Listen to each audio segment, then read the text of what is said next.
Друзья, всем привет, Даниил Медведев. Даня, я не могу смотреть твои матчи, я очень сильно нервничаю.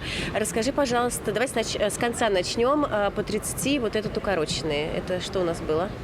Это как бы все вместе, то есть тут вот только что нам объясняла, что нужно посмотреть на повторе, я в моменте не видел, как он отреагировал на это укороченное, потому что если вдруг он был к нему не готов, то это было отличное решение и ужасное выполнение.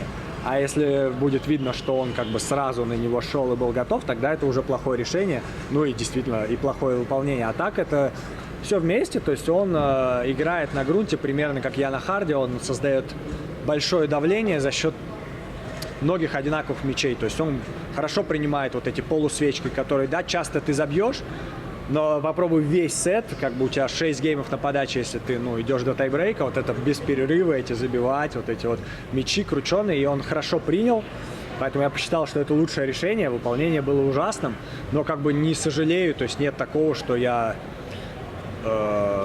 страшно испугался или что-то такое, потому что потом еще был брейкпоинт, который я в принципе хорошо сыграл, но он сыграл лучше, поэтому, я не считаю, что матч сложился из-за этого.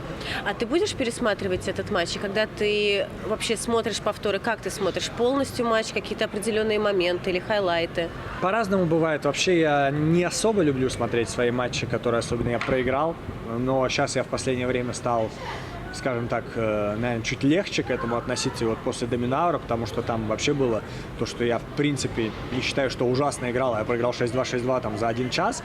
И вот тот матч мы пересматривали, в принципе, наверное, почти весь, потому что матч, тем более, был быстрый. Вместе с Жилем? Да, вместе с Жилем. То есть просто рассматривали, что можно делать лучше на грунте. То есть на харде я смотрю меньше, потому что я, в принципе, сразу почти сам после матча понимаю, где и что я сделал не так. И мне, я считаю, меньше нужно это смотреть по видео, где на грунте как раз-таки мне все-таки после матча у меня нету такой, чувства игры. И то здесь мы то же самое сделаем, немножко посмотрим, где, может быть, можно было сыграть лучше, потому что, в принципе, я считаю, что играл не так плохо и дал многое, что мог от себя, и он просто был лучше. Начало очень тяжелое, долгое, прям борьба. У тебя какое было послевкусие? И мы когда смотрели с коллегами твой матч, особенно начало, была такая фраза у нас витала в пресс-центре, что ты разные стратегии пробуешь. Мы ошибаемся или так оно и есть? Да, действительно, и у меня вообще, в принципе, ощущение, что даже когда грунтовых игроков смотришь, даже Рафу, который там всем 2-2-2 выигрывал на Ролан-Гарросе, что все равно начало матча на грунте, оно как-то всегда медленнее проходит, чем на харде. И то есть действительно я немножко приноравливался к тому, что происходит на корте, и за счет этого второй сет был намного лучше, да и конец первого.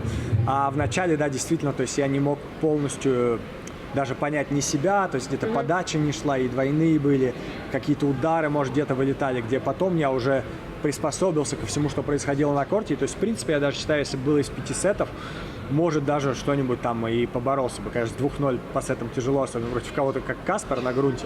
Но, то есть, в принципе, да, начало действительно было не очень, но я просто старался продолжать и, то есть, думал в каком-то смысле и про матч на Кашима, и, в принципе, у меня это получилось, но не по результату.